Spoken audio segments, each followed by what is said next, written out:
ওইখানে দেখানো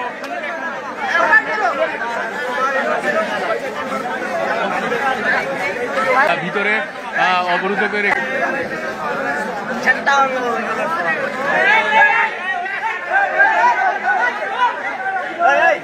দর্শক, আমরা এখন আপনাদের সরাসরি দেখানোর চেষ্টা করছি খুলনা প্রেস ক্লাবের সামনে উত্তেজনাকর একটি পরিস্থিতি সৃষ্টি হয়েছে। এখানে ভিতরে প্রধান উপদেষ্টা ডক্টর ইউনূসের প্রেস সচিব অবস্থান করছেন ভিতরে।